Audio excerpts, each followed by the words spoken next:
Every lie leaves a trace.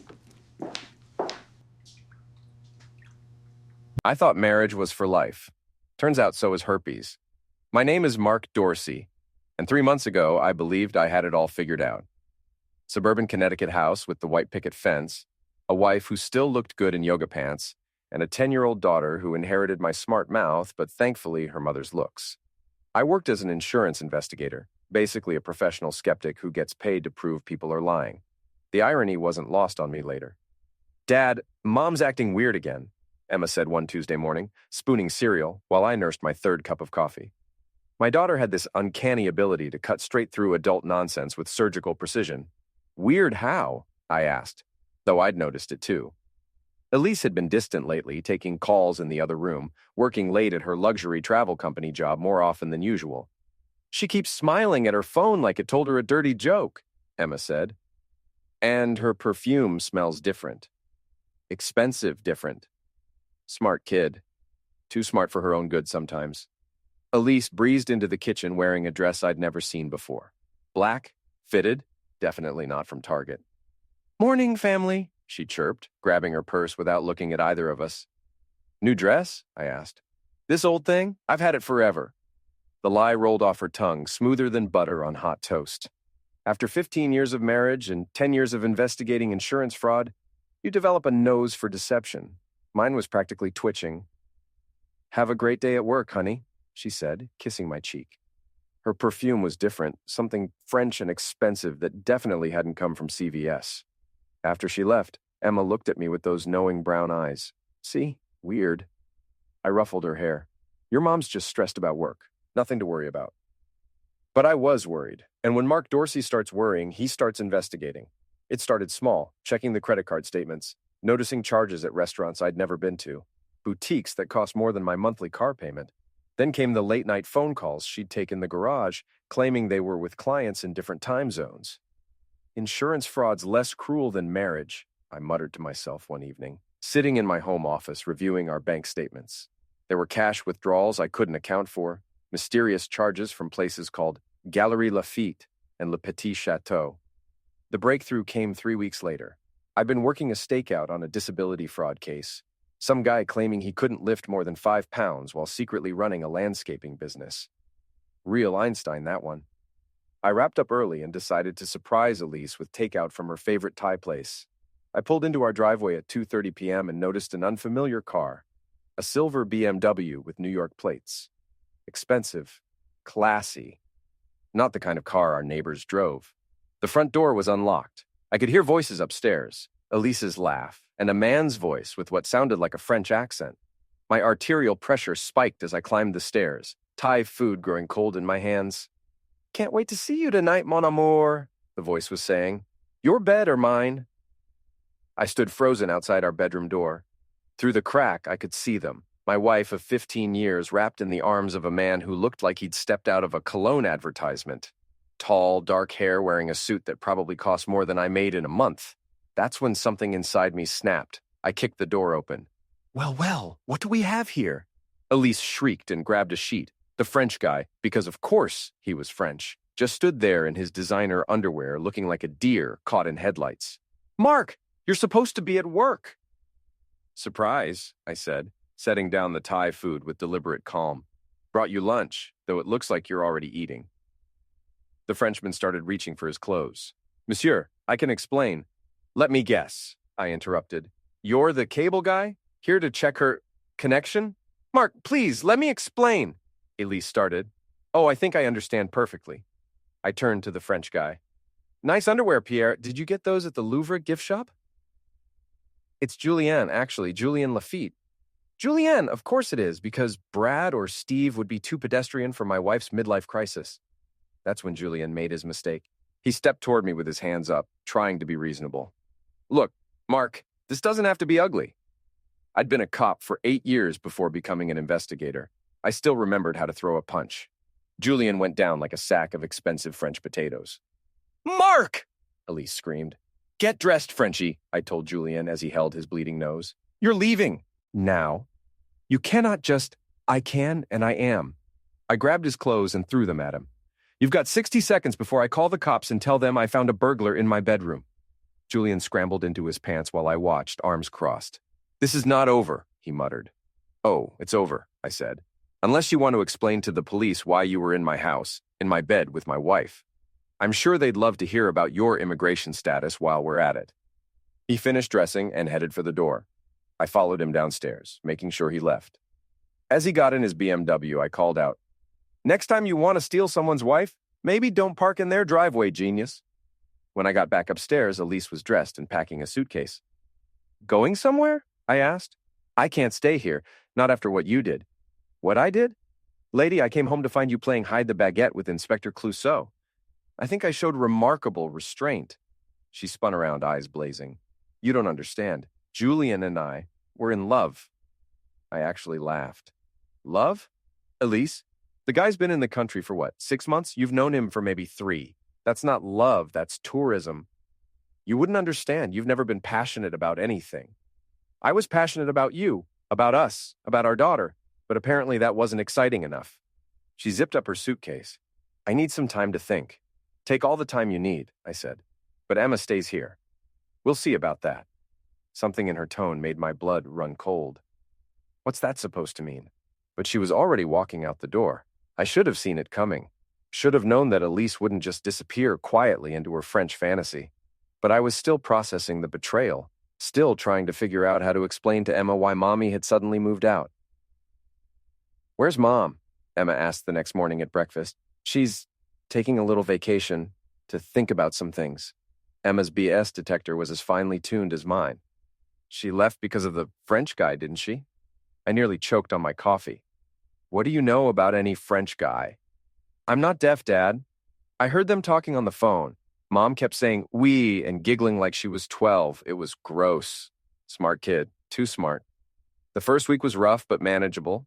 Elise called a few times to talk to Emma, but the conversations were stilted, awkward. She was staying at a hotel downtown, figuring things out.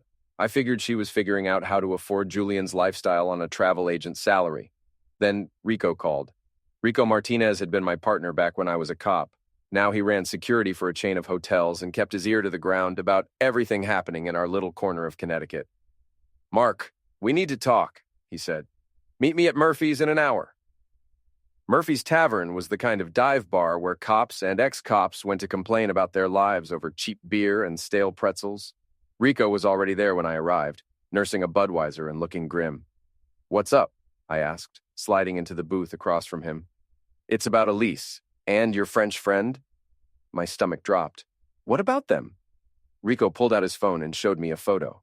It was Elise and Julienne at JFK Airport, standing in line at the Air France counter, with Emma. "When was this taken?" 2 hours ago. I felt the world tilt sideways. "That's impossible. Emma's at school." "Check with the school, Mark, but my guy at airport security says they're on the 6 p.m. flight to Paris. All 3 of them." I called Emma's school with shaking hands. The secretary confirmed my worst fear. Elise had picked up Emma at lunch, claiming a family emergency. "She had all the proper paperwork," the secretary assured me. "Emergency contact forms, even Emma's passport." Emma's passport, the one I kept in our home safe, the one Elise somehow had access to because I'd trusted my wife with the combination. "Mark?" Rico's voice seemed to come from far away. "You still with me?" I looked at him across the table. This man who'd had my back through 8 years of police work, who'd been best man at my wedding, who'd held Emma when she was a baby. "They took her, Rico. They took my daughter." "We'll get her back," he said simply. "Whatever it takes." I called my lawyer first, then the FBI, then anyone else I could think of. The responses were all variations of the same theme. Without evidence of abduction or immediate danger, there wasn't much they could do. Elise was Emma's mother. She had legal rights. The fact that she'd taken Emma to another country without my consent was a civil matter, not criminal. "So what you're telling me," I said to the FBI agent who called me back, "is that my wife can steal my daughter and run off to France, and that's perfectly legal?" "It's complicated, Mr. Dorsey. International custody cases usually require—" I hung up. That's when I called Luc Moreau. Luc was a former French police detective who'd moved to New York and started a private investigation business specializing in international cases. I'd worked with him on a few insurance fraud cases involving fake accidents overseas. He was good, discreet, and had contacts in both countries. "Mark, my friend, Luke said when I explained the situation. This is not uncommon. American spouse runs to France thinking our laws will protect them. Sometimes they are right, sometimes not. Can you help me? Of course, but you must understand, if you come to France looking for your daughter, you must be very careful. If your wife has convinced a French court that you are dangerous. Dangerous? I'm an insurance investigator from Connecticut. The most dangerous thing I do is investigate slip-and-fall claims at grocery stores. Yes, but she does not know this. And French courts, they are very protective of children. You must have evidence, proof that she is lying. Then help me get proof. D'accord. I will make some calls. Luke called back the next day with information that made my blood boil. Elise and Julien had been planning this for months. Julien owned an art gallery in Paris. High-end stuff, catering to wealthy American tourists. He'd met Elise when she'd brought some clients there as part of a luxury travel package. But here's the kicker. Julien was married, had been for 12 years, to a woman named Brigitte who came from old French money. Brigitte funded his gallery, his lifestyle, his expensive suits, and fancy car. And she had no idea her husband was seducing American tourists. So this is what midlife crisis looks like, I muttered to Rico over beers that night. Except my Porsche is missing, and so is my kid. We're going to Paris, Rico said. It wasn't a question. Rico, you can't just watch me. I've got 3 weeks of vacation saved up, and my passport's current. Besides, you'll need backup. This isn't a cop show. We can't just fly to France and start kicking down doors. No, but we can fly to France and be smart about it. You know how to investigate. I know how to watch your back, and Luke knows the territory. What could go wrong? Everything, as it turned out. But I was desperate enough to try anyway. The hardest part was the waiting. It took Luke 3 days to confirm that Elise had enrolled Emma in a private school in the 16th arrondissement, one of the fancy neighborhoods in Paris. She was living with Julien in his apartment near the Louvre, playing house while his actual wife was visiting her sister in Lyon. She has filed papers with the French family court, Luke reported. Claims you are unstable, possibly violent, says she fears for the child's safety. Based on what? The incident with Monsieur Lafitte. She says you attacked him without provocation. I laughed bitterly. Without provocation? I caught him in bed with my wife. Yes, but she says you have anger management issues, that you threatened them both. I told him to get out of my house. In France, this can be seen differently, especially when the woman claims to fear for her safety. So there it was. Elise had played the sufferer card, painted me as the dangerous American husband, and convinced a French court to protect her from my non-existent violence. Meanwhile, she was shacking up with a married art dealer and using my daughter as a prop in her European adventure. Here's what we're going to do, I told Rico as we sat in my kitchen, surrounded by legal documents and printouts of French custody law. We're going to Paris. We're going to get Emma back. And we're going to make sure Elise and her French boyfriend regret the day they decided to mess with my family. Now you're talking, Rico said. What's the plan? I smiled for the first time in weeks. We're going to give them a taste of their own medicine. Fight dirty with dirty. I like it already. Elise wants to play the sufferer? Fine. Let's give her something to really cry about. Starting with letting Julien's wife know exactly what her husband has been up to. Rico raised his beer. To fighting dirty. To getting Emma back, I corrected. Everything else is just bonus. But as we clinked bottles, I was already planning how to make Elise and Julien pay for what they'd done. They'd taken my daughter and tried to destroy my reputation in the process. Time to return the favor. Paris in October is beautiful, assuming you're not there to hunt down your cheating wife and her French boyfriend. Rico and I landed at Charles de Gaulle at 7 a.m. local time, running on coffee and pure rage. Luke met us at the airport, a thin, sharp-eyed man in his 50s who looked like he'd stepped out of a French crime movie. Welcome to Paris, mes amis. I hope you are ready for war. More than ready, I said. What's the situation? Complicated. Your wife, she has temporary custody order from French court. Says you're dangerous, unstable. If police catch you near the child, I get it.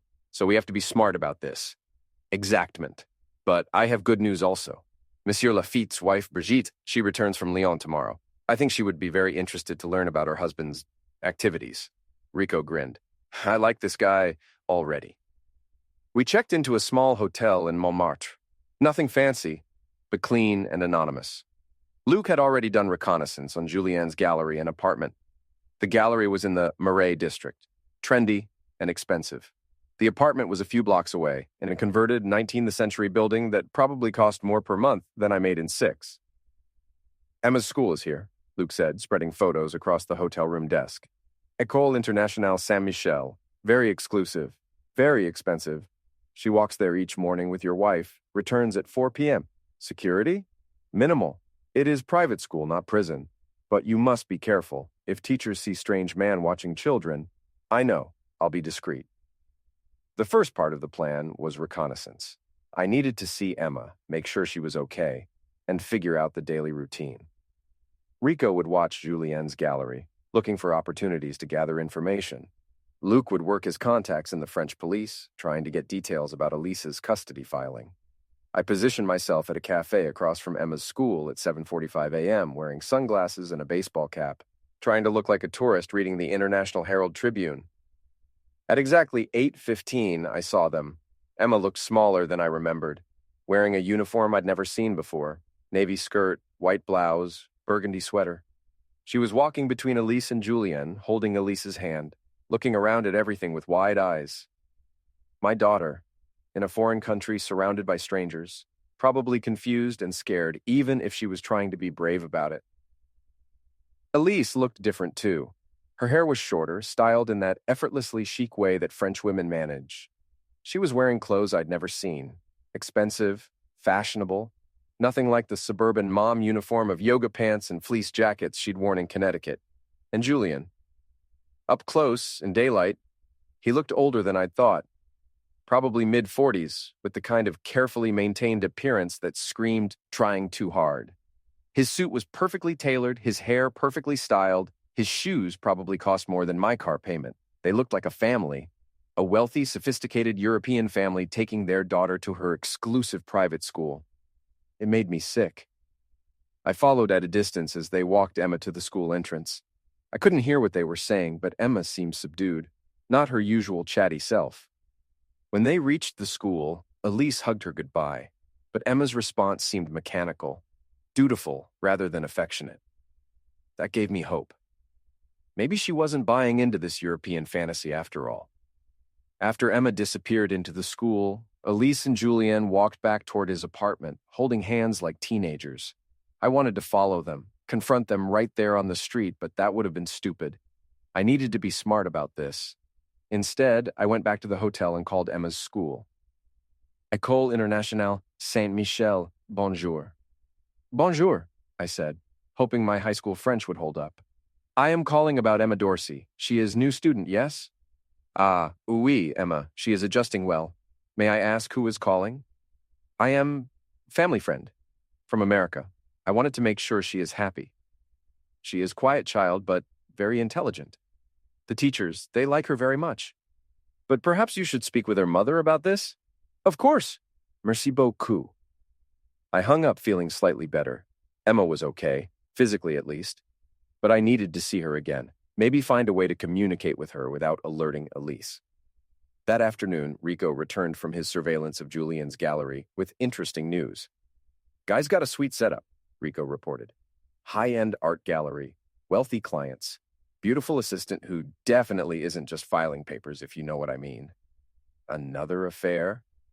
Maybe, maybe not. But the assistant, Sophie, she was very chatty when I pretended to be interested in buying a painting. Seems Julienne's been spending a lot of money lately. New apartment furnishings, expensive dinners, private school tuition, more than the gallery usually brings in. So he's spending his wife's money on Elise and Emma. That's what it looks like. Sophie mentioned that Madame Lafitte, that's the wife, controls the purse strings. Old French family, lots of money, very traditional. She would not be happy to learn her husband is playing house with an American divorcee. Elise isn't divorced yet. Even better. French Catholics don't like infidelity, especially when it involves their money. That evening, Luke returned with more intelligence. I have spoken with my contact at the family court.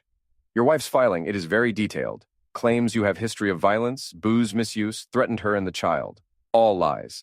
Of course, but she has evidence. Photos of Monsieur Lafitte's injuries from when you punched him. Witness statement from neighbor who heard shouting. Mrs. Green. our nosy neighbor who'd probably been eavesdropping from her kitchen window. What kind of witness statement? Says you were screaming threats that she feared for everyone's safety. Very dramatic. I rubbed my temples, feeling a headache coming on. So, Elise has painted me as an abusive husband, and the French court bought it. For now. But these orders, they are temporary. Eventually there will be hearing, and you can present your side. The problem is time. This could take months, and meanwhile my daughter thinks I abandoned her. Exactment.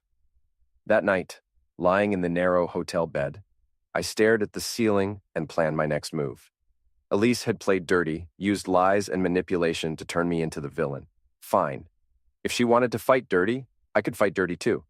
But first, I needed to let Emma know I was here, that I hadn't abandoned her, that I was fighting to bring her home. The next morning, I positioned myself at the cafe again, but this time I was prepared. When Emma walked by with Elise and Julien, I stood up and pretended to accidentally bump into them. "Oh, excusez-moi," I said loudly, making sure Emma would hear my voice and look up. Her eyes went wide when she saw me. "Dad? Emma!" Elise spun around, her face going white. "Mark, what are you doing here?" "Visiting Paris," I said calmly. "Beautiful city. Great schools, I hear." "You can't be here," Elise hissed. "I have a restraining order. French restraining order. We're on a public street. I'm not threatening anyone." Julien stepped forward, trying to look protective. "Monsieur, you should leave. Now." "Or what, Pierre? You'll call the fashion police?" "It's Julien." "Right, I keep forgetting. There are so many of you French guys, you all blend together." Emma was staring at me with a mixture of relief and confusion. "Dad, are you here to take me home?" "I'm working on it, sweetheart." "You cannot take her anywhere," Elise said, grabbing Emma's arm. The court based its decision on lies," I said. "But don't worry, Elise. The truth has a way of coming out." I looked directly at Julien. "By the way, how's your wife? Brigitte, right? I heard she's back from Lyon today. I'm sure she'll be thrilled to meet Emma." Julien's face went pale. Elise looked confused, but Emma was watching everything with those sharp eyes of hers. "Come, Emma," Elise said, pulling her toward the school. "We're going to be late." As they walked away, Emma looked back over her shoulder at me. I gave her a small wave and mouthed the words, "I love you." She smiled, the first real smile I'd seen from her since this whole nightmare began. Phase 1 complete. Emma knew I was here, knew I was fighting for her. Now it was time for Phase 2, destroying the people who'd taken her from me, starting with letting Brigitte Lafitte know exactly what her husband had been up to with his American girlfriend. Brigitte Lafitte was everything Elise wasn't, elegant, sophisticated, and absolutely terrifying when angry. She arrived at her husband's gallery at precisely 2 p.m., while Julien was out to lunch with his American mistress and found Rico and me waiting for her. "Madame Lafitte?" I stood up from the chair where I'd been pretending to examine a small Monet reproduction. "My name is Mark Dorsey. I believe we need to talk." She was a handsome woman in her 50s, with silver hair pulled back in a perfect chignon and the kind of bone structure that screamed old money. Her English was flawless, with just enough accent to remind you she was French aristocracy. "Monsieur Dorsey, I have heard this name recently." Her eyes narrowed. "You are the American husband, non? The violent one?" "That's what my wife would like you to believe. The truth is somewhat different." I handed her a manila folder. "These are photos of your husband with my wife, taken over the past 3 months. Bank records showing his expenses, expensive restaurants, hotels, jewelry purchases. And this," I pulled out the final photo, "is my 10-year-old daughter who your husband has convinced my wife to bring to Paris as part of their little love nest." Brigitte examined each photo with the clinical detachment of a surgeon. Her expression never changed, but I could see the fury building behind her eyes like a storm gathering strength. "Mon Dieu," she whispered finally. "The little American putain, and my husband, the fool. I'm sorry you had to find out this way." "No, Monsieur Dorsey. I am sorry that your wife chose to destroy 2 families for her little adventure." She closed the folder with a sharp snap. "What do you propose we do about this?" "I want my daughter back. You want your husband back. I think we can help each other. Continue. Your husband has been using your money to finance his affair with my wife. Private school tuition for Emma, expensive apartment, fancy dinners, all on your family's dime. This I can stop immediately. And I can provide evidence that my wife has been lying to the French courts about me being violent or unstable. Character witnesses, employment records, police reports showing I've never been arrested for anything more serious than a speeding ticket. Brigitte smiled, and it was like watching a shark decide what to eat first. I like you, Monsieur Dorsey. You think like a European. Tell me, what else can we do to make them suffer? I was beginning to understand why the French had a reputation for being ruthless in matters of the heart. Over the next week, Brigitte and I orchestrated a campaign of psychological warfare that would have impressed Napoleon. She started by freezing all of Julien's credit cards and bank accounts, leaving him unable to pay for the lavish lifestyle he'd been providing Elise. But Brigitte, chérie, we could hear him pleading through the thin walls of his gallery office. It is not what you think. She is just a friend, a client. A client who lives in our apartment? A client whose child attends school on our money? Julien, you are many things, but you are not stupid. Do not insult my intelligence. Meanwhile, Luc had been working his contacts in the French legal system.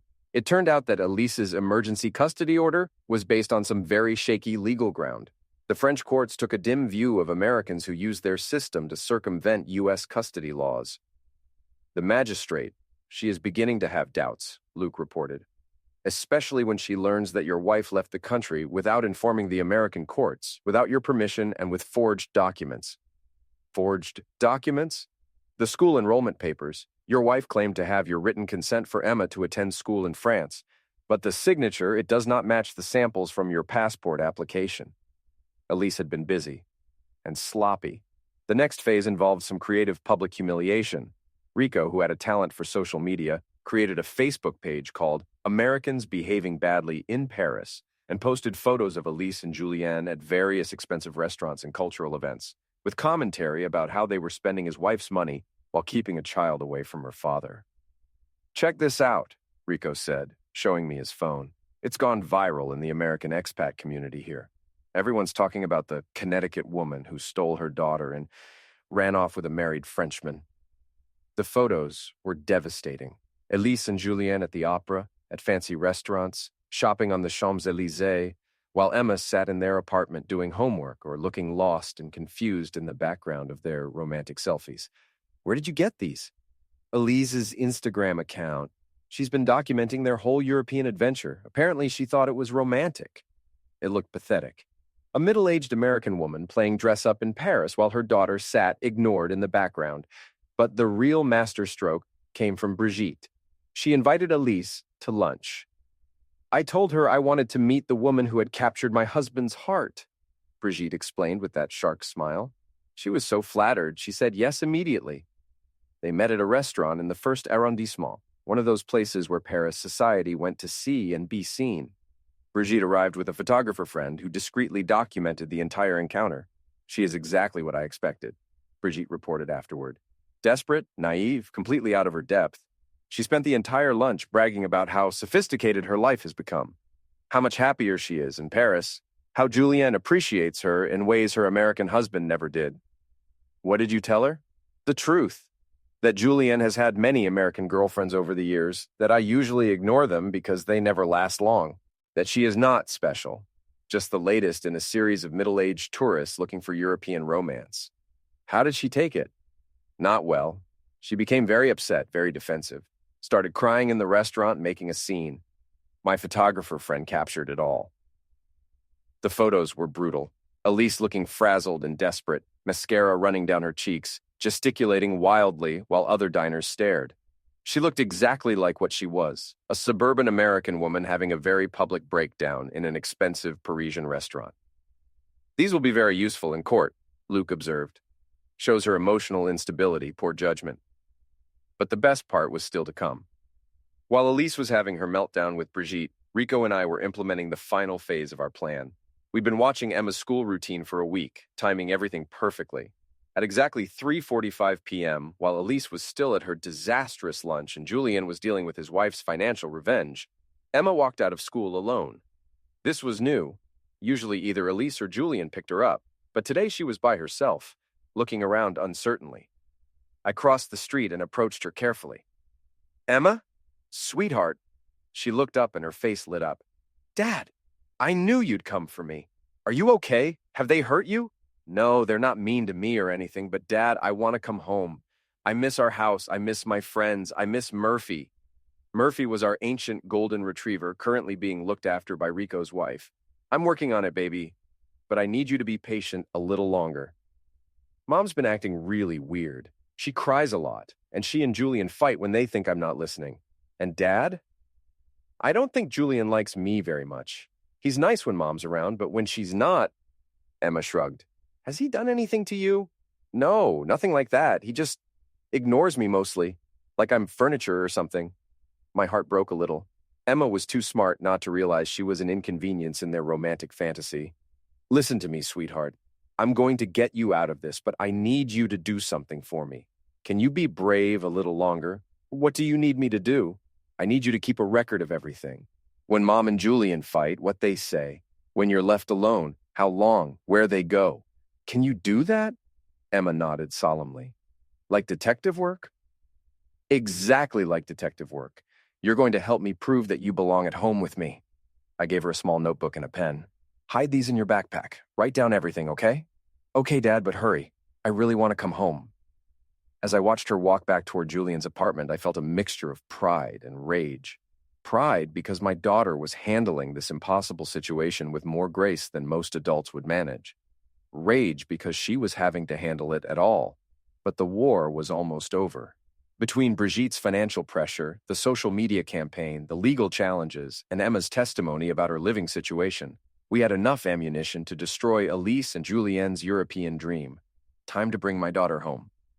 The call came at 6 a.m. Luke's voice was tense, urgent. Mark, you need to get up. They are running. I sat up in bed, instantly alert. What do you mean, running? My contact at the school called. Emma did not arrive this morning, and Julian's gallery, it is closed, with a sign saying, temporarily relocated. Rico was already getting dressed. Where would they go? South, probably. Nice, maybe Marseille. Somewhere they think they can disappear until this blows over. I was pulling on clothes, my mind racing. How much of a head start do they have? Maybe 6 hours. But Mark, there is more. Brigitte, she went to the apartment this morning. It is empty. They took everything, clothes, Emma's school things, even the art from the walls. So they're not just running, they're disappearing. It looks that way. I felt panic rising in my chest. If they got Emma out of France to some country without extradition treaties, I might never see her again. Can your police contacts help? I am trying, but without evidence of a crime. Your wife, she still has temporary custody. Technically, she can take Emma anywhere in the European Union. Then we find them ourselves. Rico grabbed his jacket. I'm with you. Where do we start? The train stations, the airports. If they're running, they'll need transportation.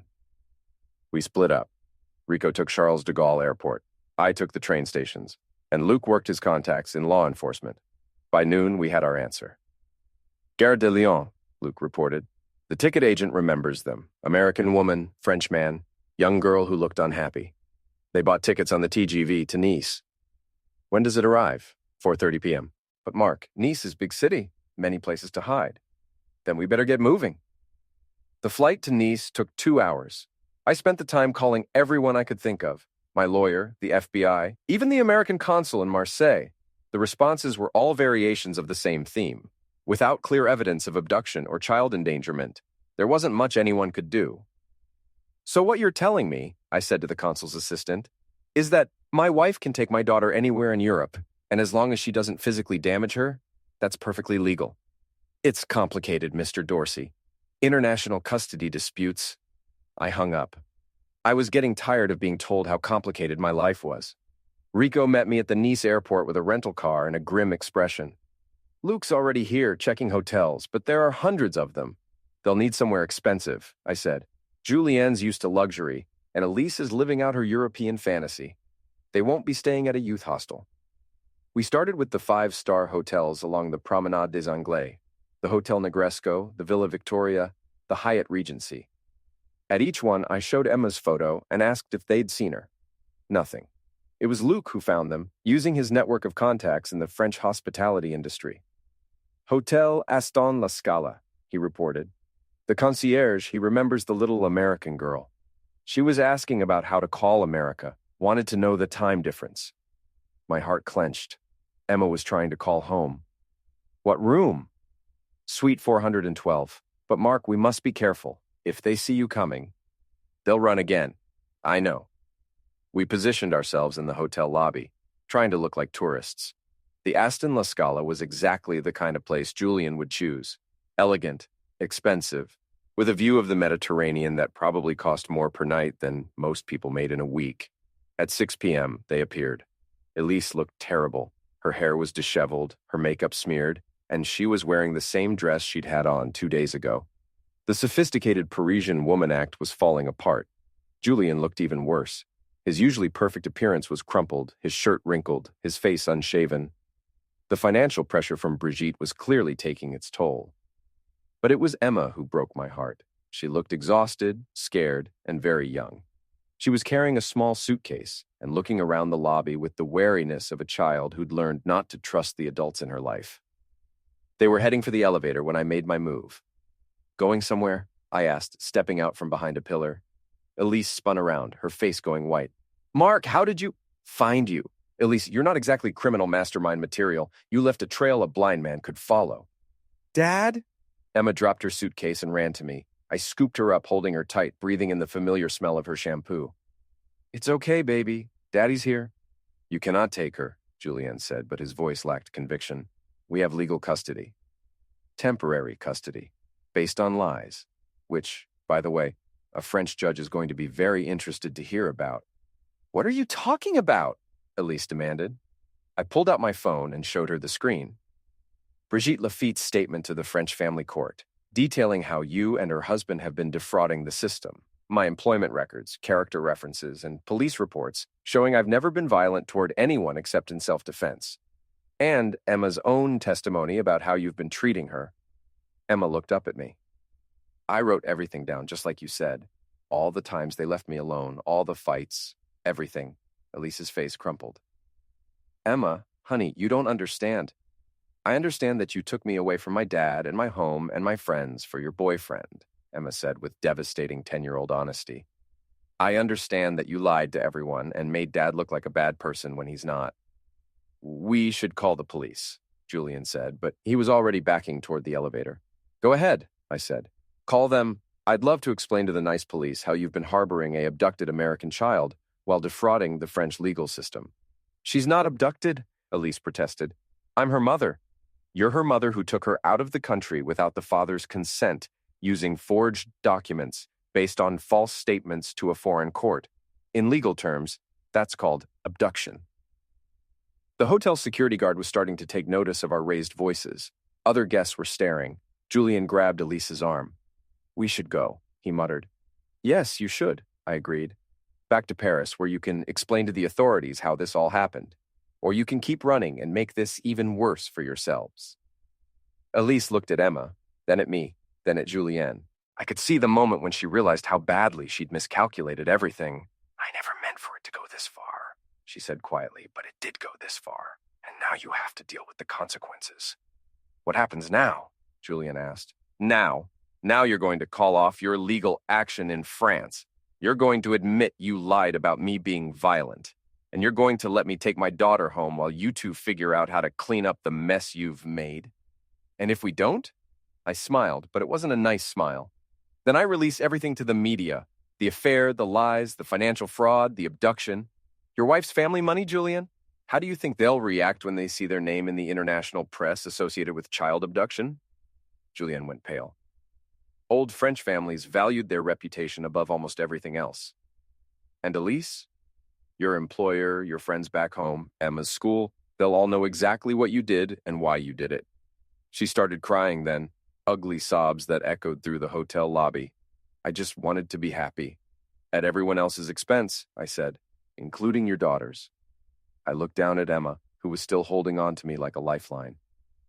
What do you say, sweetheart? Ready to go home? Yes, please. As we walked toward the hotel exit, Elise called after us. Mark, wait. Can I say goodbye to her? I looked at Emma. Do you want to say goodbye to your mom? Emma considered this with the seriousness of a Supreme Court justice. Finally, she nodded. Elise knelt down in front of her daughter, tears streaming down her face. I'm sorry, baby. I'm so sorry for everything. I know, Mom, but I want to go home now. I love you. I love you too. But I love Dad more, and I love our house, and I want to go back to my real school. It was brutal in its honesty, the way only children can be. As we left the hotel, I felt a mixture of triumph and sadness. I'd won. I had Emma back, and Elise and Julian's European adventure was over. But a family had been destroyed in the process, and that was something that couldn't be undone. Dad? Emma said as we got into the rental car. Yes, sweetheart. Are you and Mom going to get divorced? Probably. Good. She's not the same person anymore, and I don't like who she became. Smart kid. Too smart for her own good. But she was my smart kid, and she was coming home with me. The flight back to Connecticut felt like a victory lap, except the victory laps aren't supposed to involve 10-year-olds having nightmares at 30,000 feet. Emma woke up 3 times during the 8-hour flight, grabbing my arm and asking if we were really going home or if this was another one of Mom's adventures. We're going home, baby, I assured her each time. Murphy's waiting for you. Your room is exactly like you left it. Mrs. Patterson from next door has been watering your plants. Even the weird cactus? Especially the weird cactus.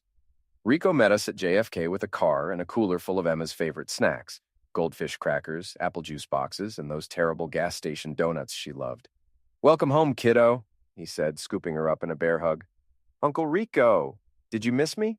Every day. Your dad was impossible to live with. Kept showing everyone pictures of you and talking about how smart you are. I am smart. I helped Dad catch Mom and Julian. I heard. Regular junior detective. The drive back to Connecticut took 3 hours, and Emma spent most of it pressed against the window, pointing out familiar landmarks like she was seeing them for the first time. There's the Dairy Queen where you buy me ice cream when I'm good. There's the library where I check out too many books. There's Mrs. Green's house. Is she still nosy? Nosier than ever, I said. She's been asking about you constantly. Can we not tell her about Paris? She'll just gossip about it to everyone. Too late for that, I thought. Mrs. Green had been one of my character witnesses in the legal proceedings, and she'd made sure everyone in the neighborhood knew exactly what Elise had done. When we pulled into our driveway, Murphy came bounding out of Rico's wife Maria's house like a golden furry missile. Emma squealed and ran to him, and for the first time in months, she looked like a normal kid again, instead of a refugee from her mother's midlife crisis. Home, she said, burying her face in Murphy's fur. We're really home. The house felt different. Emptier without Elise's presence, but also cleaner somehow, less complicated. I'd spent the week before going to Paris removing all traces of her affair, packing up her belongings, changing the locks. Emma's room was exactly as she'd left it, but I'd added a few new books and a welcome home banner that Maria had insisted on making. Can I call Jess and tell her I'm back? Emma asked, referring to her best friend from school. After dinner, and after we talk about some things. We ordered pizza and sat in the kitchen, Emma chattering about everything she'd missed. Her teacher, her friends, Murphy, even the weird smell from the paper mill that she claimed Paris didn't have. Dad, she said finally, picking pepperoni off her slice. What's going to happen to Mom? I'd been dreading this question. I don't know, sweetheart. She and I are going to get divorced, probably, and she'll have to deal with the legal problems she created in France. Will she go to jail? I don't think so. But she might have to pay fines, and she'll definitely have to explain to a lot of people why she did what she did. Good, Emma said with startling vehemence. She scared me, Dad. Not like she was going to hurt me, but like she'd forgotten I was her kid and not just some accessory for her new life. Smart kid. Too smart. And Julian? Julian's going to have bigger problems. His wife is very angry, and she controls all the money. Plus, the French police don't like it when people lie to their courts. I didn't like him, Emma said. He pretended to like me when Mom was around, but when she wasn't, he acted like I was just some annoying thing he had to deal with. I'm sorry you had to go through that. It's okay. It made me appreciate you more. I hugged her then. This amazing little person who'd somehow managed to navigate an impossible situation with more grace than most adults. The next few weeks were a blur of legal proceedings, media attention, and neighborhood gossip. The story had everything the local press loved: infidelity, international intrigue, child abduction, and a happy ending. Local dad rescues daughter from French love triangle was the headline in the Connecticut Post. Elise returned to the United States 2 weeks after us, looking like she'd aged 5 years and 5 months. The sophisticated Parisian woman persona had completely collapsed, replaced by a hollow-eyed stranger who could barely make eye contact with anyone. She moved in with her sister in Hartford and got a job at a discount travel agency, a far cry from the luxury travel company where she'd worked before. The divorce proceedings were swift and brutal. With Emma's testimony about the living situation in Paris, plus all the evidence of Elise's deception, I got full custody with minimal visitation rights for her. She can see Emma every other weekend, my lawyer explained, but only with supervision and only in Connecticut. Julian's fate was more dramatic. Brigitte divorced him, taking everything: the gallery, the apartment, even his expensive suits. The French authorities charged him with fraud for his false statements to the family court, and several of his art world clients sued him when they discovered some of the pieces he'd sold them were forgeries. He ended up working as a waiter in a tourist restaurant in Montmartre, according to Luke's last report. He asks every American customer if they know Mark Dorsey from Connecticut, Luke told me during one of our phone calls. I think he blames you for his problems. His problems started when he decided to sleep with married women and lie to courts, I replied. I just helped speed up the consequences. But the real reckoning came 6 months later, when Elise showed up at our door on a Saturday morning, looking nervous and defeated. I want to see Emma, she said. It's not your weekend. I know, but I have something I need to tell her, to tell both of you. Emma was in the living room, reading a book about marine biology and occasionally throwing a tennis ball for Murphy. She looked up when Elise walked in, her expression carefully neutral. Hi, Mom. Hi, baby. You look good, taller. I grew 2 inches since Paris. Dad says it's because I'm not stressed anymore. Elise flinched. Emma, I need to apologize to you for everything. For taking you away from your dad, for lying to the courts, for putting my feelings ahead of what was best for you. Emma considered this with her usual seriousness. Okay. I was selfish and stupid and I hurt everyone I was supposed to love. Yeah, you did. Brutal honesty, straight to the heart. I don't expect you to forgive me right away, Elise continued. But I want you to know that I'm getting help, therapy, to figure out why I made such terrible choices. That's good, Mom. You need help. Elise looked at me then, tears streaming down her face. Mark, I'm sorry for everything, for the affair, for taking Emma, for trying to make you look like the bad guy when you were just trying to protect your daughter. I know, I said. And I did know. I could see the regret in her eyes, the weight of all the consequences she was still dealing with. Can you ever forgive me? And I thought about it for a long moment, watching Emma pet Murphy and pretend she wasn't listening to every word. Maybe, I said finally, but forgiveness doesn't mean forgetting, and it doesn't mean trusting you with Emma again. I understand. Good, because if you ever try to take her away from me again, if you ever lie about me to authorities again, if you ever put your own desires ahead of Emma's well-being again, I will destroy you so completely that what happened in Paris will look like a minor inconvenience. Elise nodded, understanding that this wasn't a threat, it was a promise. After she left, Emma looked up from her book. Do you think she really means it? About being sorry? I think she does. But Emma, being sorry doesn't undo what someone did, it just means they wish they hadn't done it. I know, I'm not ready to forgive her yet. That's okay. You don't have to forgive anyone until you're ready, and you never have to forget what happened. Good, because I don't want to forget. It taught me important things. Like what? Like some people will lie to get what they want. Like you should never trust someone who asks you to keep secrets from people who love you. And like my dad is the kind of person who will fly to France to rescue me when I need him. I hugged her tight, this incredible kid who'd somehow emerged from her mother's betrayal, stronger and wiser than before. Always, I said, no matter where you are, no matter what happens, I will always come for you. I know, Dad. That's why I wasn't really scared in Paris. I knew you'd figure out how to bring me home. 6 months later, Elise remarried. A quiet ceremony with an accountant from Hartford who seemed nice enough and had no interest in European adventures. She sent Emma a wedding invitation, but Emma chose to spend that weekend at a science camp instead. I hope she's happy, Emma said when I told her about the wedding. But I hope she learned something too. What kind of something? That happiness you steal from other people doesn't last. And that some mistakes are too big to fix. even if you're really sorry. Smart kid. Too smart for her own good. But she was my smart kid, and she was home where she belonged. And Elise? Elise was learning to live with the consequences of her choices, one supervised visitation at a time. As for Julien, the last I heard he was still waiting tables in Paris, asking American tourists if they knew Mark Dorsey from Connecticut, the man who'd ruined his life by refusing to let him steal a daughter along with a wife. Some people never learn that actions have consequences, but Emma learned, and that made everything else worth it.